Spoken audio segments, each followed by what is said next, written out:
Hello, and welcome to the I Ain't Got Nothing to Say podcast, where we intend to delve into the silenced voices of prophets whose messages were stifled by the constraints of religious experiences.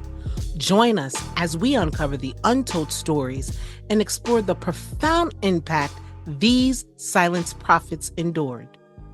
I'm your host, Prophet Shardae, and we won't be silenced anymore. Good afternoon.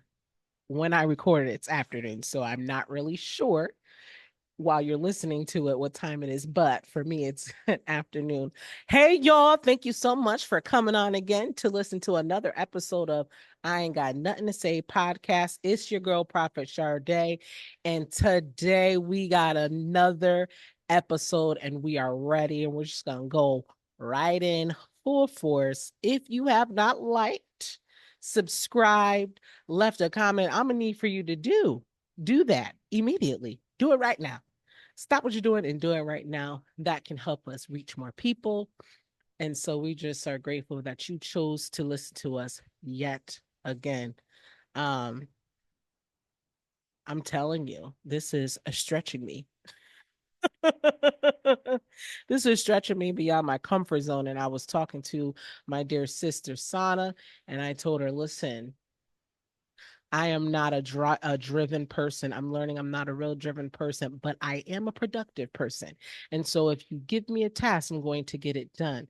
And just coming to that realization, I'm just like, so the Lord has given me a task and I need to get it done. So here we are again with episode 2. Let's get started. So as you all know, we are here to speak to the prophets that's been silenced, right? We are here to encourage them to start opening their mouths. We are here to talk about stories that they can relate to so that they know that they're not alone. So today I am going to talk about my trauma response. Yes, I'm going to talk about my trauma response. Why? Because my trauma response also led me into being silent as a prophet. So let's go. Oftentimes we hear about our trauma responses, such as fight, flight, and freeze. But recently, when I was in a therapist session, my therapist told me about the trauma response called fawning. Fawning. So, quick psychology lesson. Fawning is a coping mechanism that some trauma survivors use to avoid conflict and establish a sense of safety by behaving in a people-pleasing way. That is me, okay? Or that was me.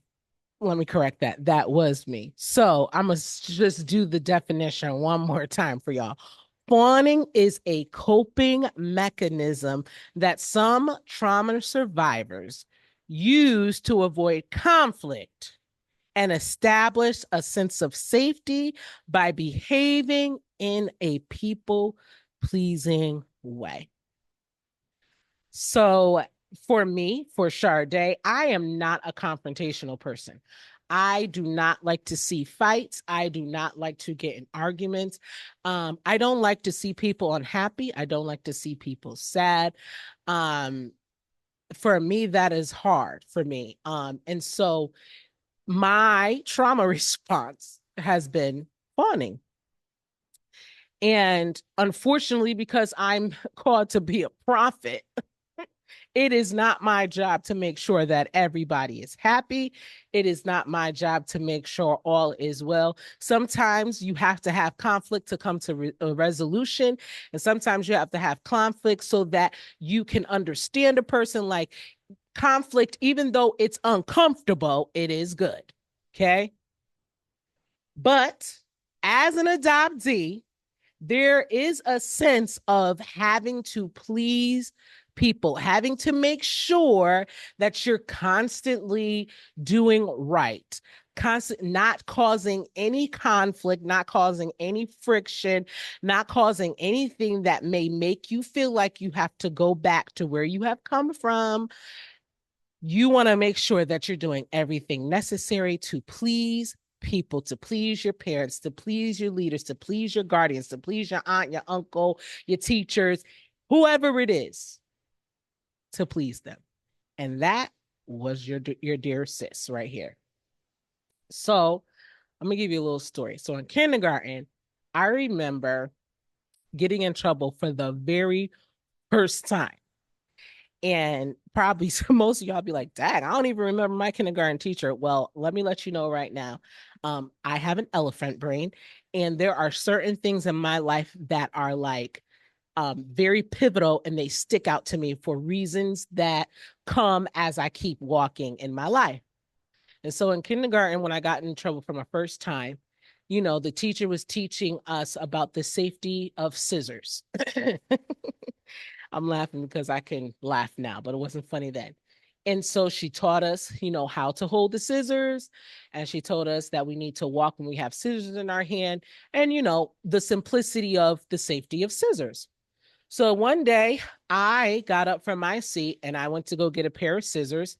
And I was very intrigued by these scissors because they were colorful and they were, you know, it's a new tool that we get to use, and I'm excited to use it. And so instead of holding them correctly, I walked around with the scissors opened, and I went to go and try to cut the easel. Yep. I went to go and try to cut the easel, and my kindergarten teacher caught me. And so when she caught me, I immediately was like, oh gosh, like caught red-handed. And I don't remember if she yelled or what she did, but what I do remember is that she wrote a note home. And so when she wrote the note home, I remember having to go home and bring it to my mother. And I was shamed because I can't, not me. I cannot get in trouble. I was ashamed.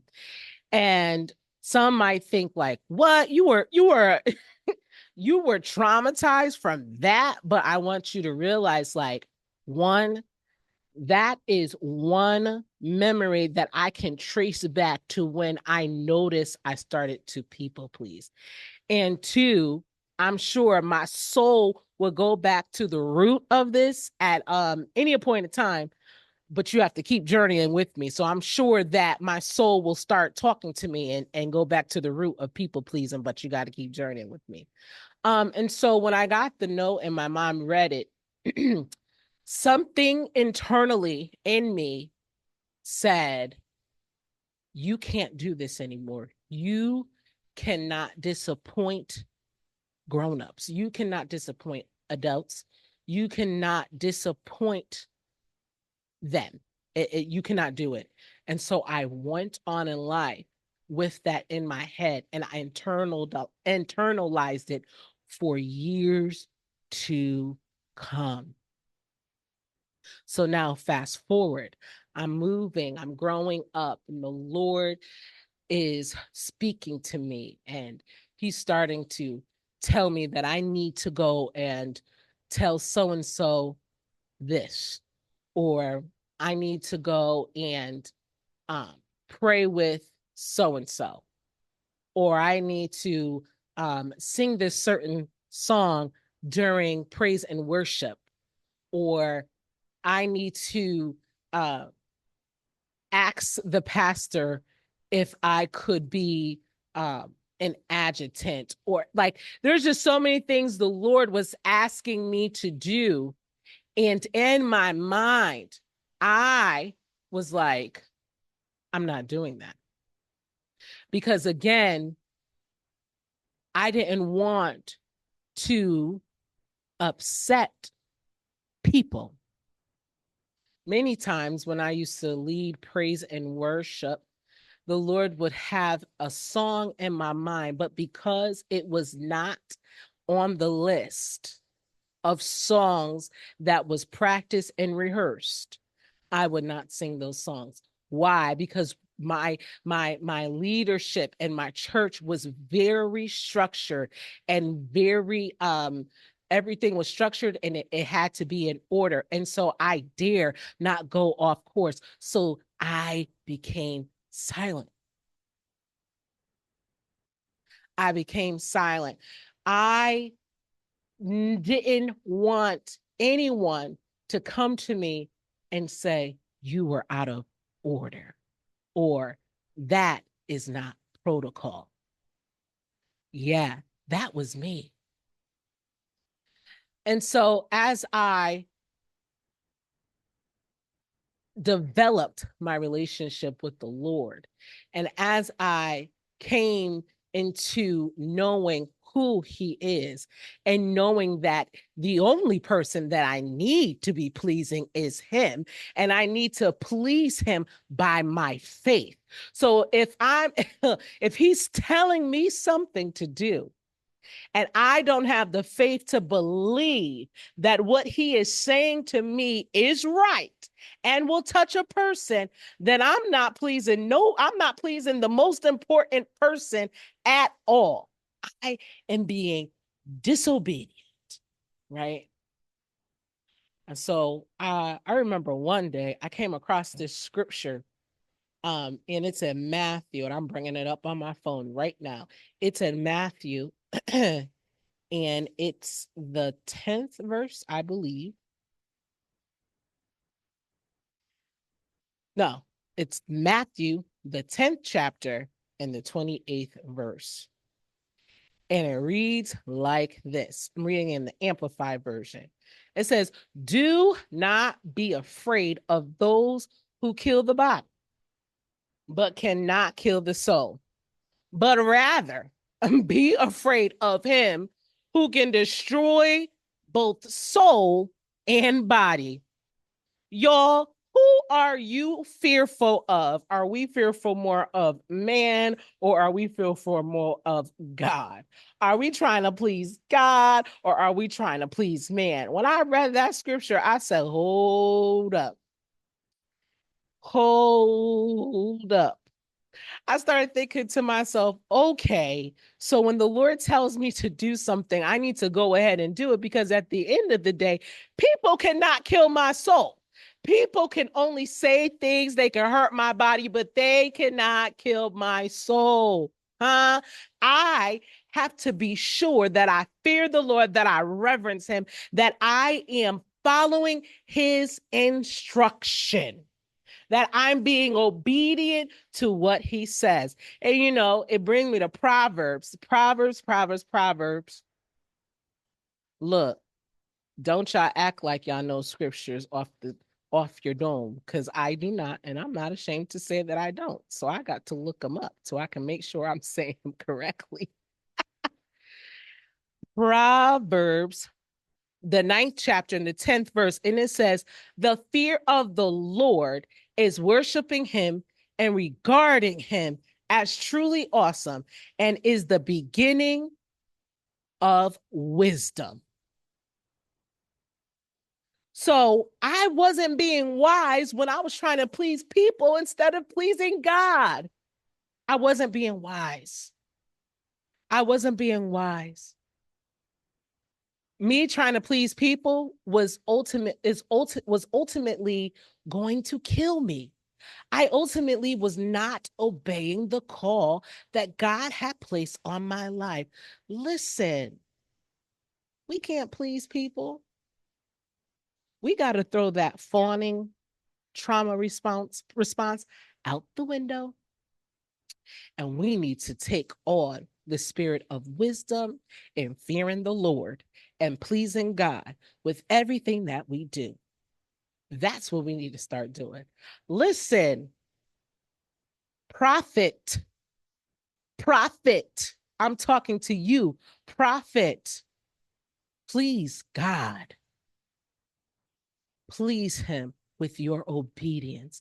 If he's told you something today, I encourage you to call that person, to make that text message, to write that letter, to speak whatever he told you to speak, to encourage whoever he told you to encourage. That's what I encourage you to do. Listen, thank you so much for listening to another episode of I Ain't Got Nothing to Say podcast. See you all soon.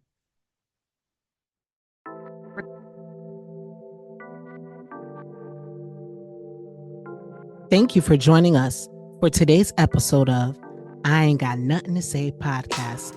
If you found this conversation impactful, please take a moment to subscribe and leave a review. Go tell your prophet friends that there is a space for them. Remember, we won't be silenced anymore.